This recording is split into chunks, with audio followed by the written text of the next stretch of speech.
Путін вирішив наостанок попрощатися із тимчасово окупованим Кримом. Наступного дня після оголошення ордера на арешт кремлівський карлик раптово з'явився до Севастополя. Місцеві самоназвані чиновники переконують, цар-батюшка приїхав особисто за кермом. Про путінське майбутнє, в якому кермом слугуватимуть хіба що тюремні тарілки, про перші коментарі лідерів світу щодо рішення суду Гааги, про китайські боєприпаси у росіян на передовій, евакуацію з гарячої Авдіївки та феноменальну роботу спецпідрозділу СБУ на Донецькому напрямку. Дивіться хроніку подій 388-го дня великого вторгнення Росії у матеріалі Олексія Пасака. Диктатор вирішив попрощатися із Кримом у річницю незаконної і ніким не визнаної анексії української землі. Бункерний карлик раптово з'явився на території українського півострова. Буцімто мав брати участь у відеоконференції з нагоди відкриття школи мистецтв, але вирішив потішити особистою присутністю місцевих окупантів та колаборантів. Примітно, що жодного коментаря про видачу Гаагою ордера на власне арешт Путін із себе не вичавив, але й без його жалюгідних виправдань цих коментарів уже вдосталь. Посил однозначний. Країни, лідерки світу ставлять хрест на будь-яких варіантах врегулювання та переговорів із кремлівським нікчемою. І без сумнівів підтримують ідею кинути за ґрати тимчасового російського керманича.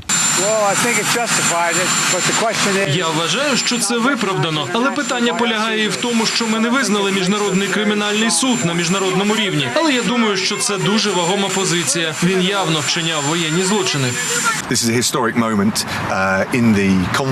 Це історичний момент для українського конфлікту. Міжнародний кримінальний суд, який діє незалежно, оголосив ордер на арешт президента Путіна у справах жахливих злочинів щодо дітей. Я підозрюю, що це буде тривалий шлях, але люди говорили так само про Югославію і Руанду, і багато відповідальних за ту різанину згодом опинилися на лаві підсудних.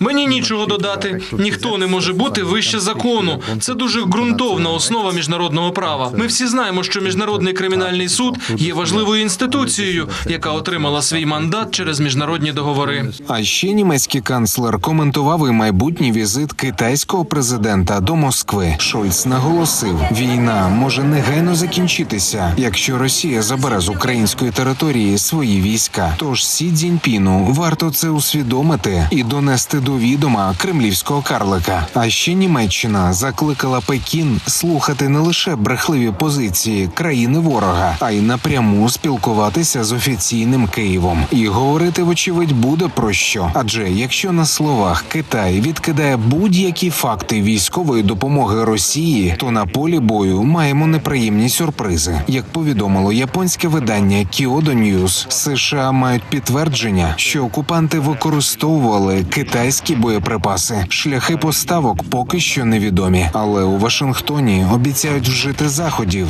якщо причетність Пекіна підтвердиться. З китайським боєкомплектом чи без нього ворог продовжує атаки на Донеччині. У силах оборони Таврійського напрямку повідомили, що окупанти хочуть взяти в кільце Авдіївку, але успіху не мають. Лише напередодні росіяни втратили близько 2 рот. Утім, поразки на фронті завжди мають впливи на цивільних. Про ситуацію в Авдіївці розповідають поліцейські з евакуаційного спецпідрозділу «Білі Янголи». Останній тиждень в Авдіївці залітає ворожа авіація і вщент знищує приватні будинки, житлові квартали, наносять ракетні авіаудари. У місті, яке перебуває практично на фронтовій лінії, нині залишилося близько 2000 людей. До початку Великої війни тут жили 25 тисяч мешканців. Попри ризики, люди відмовляються виїжджати з рідних домівок. Хтось під російськими обстрілами втратив усіх рідних. Хтось вірить, що смертельне залізо його не зачепить. Якщо затишье бывает, это очень редко. Но вот именно я вам хочу сказать, вот уже годовщина была 24 февраля. Очень сильно стріляють. Примусова евакуація діє тільки по Бахмуту. На жаль, в Авдіївці ще не прийнят і в Очеретинській громаді якийсь закон. Об'їжджаємо по всім сім'ям, попереджаємо, відбираємо пам'ятки.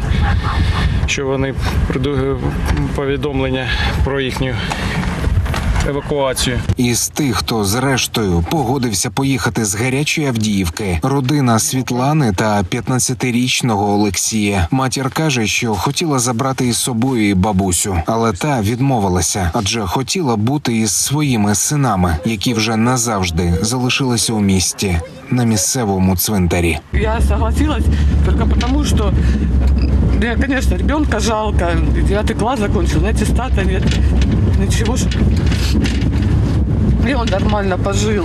Евакуація – єдиний варіант порятунку для цивільних на Донеччині. І жодних варіантів врятуватися не залишається непроханим візитерам. Лише за минулу добу результати такі. Не дочекаються арешту Путіна ще майже 9 сотень окупантів. Також знищені ще 5 російських танків, 7 бойових броньованих машин, 8 артилерійських систем, 2 реактивні системи залпового вогню, підбито ще 14 безпілотників. Не заведуть свої двигуни ще 3 одиниці автомобільної техніки та ще одиниця спеціальної техніки. А от у завтрашньому звіті Генштабу від мінусованих ворожих панцерників має стати помітно більше. Білі вовки, військові спецпризначенці СБУ, повідомили, що лише за одну ніч на Донецькому напрямку пустили на металобрухт одразу 10 ворожих танків та ще 1 БТР. 9 чи 10?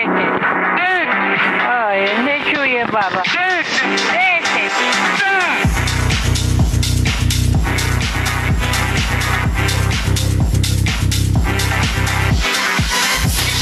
Олексій Пасак, 5 канал.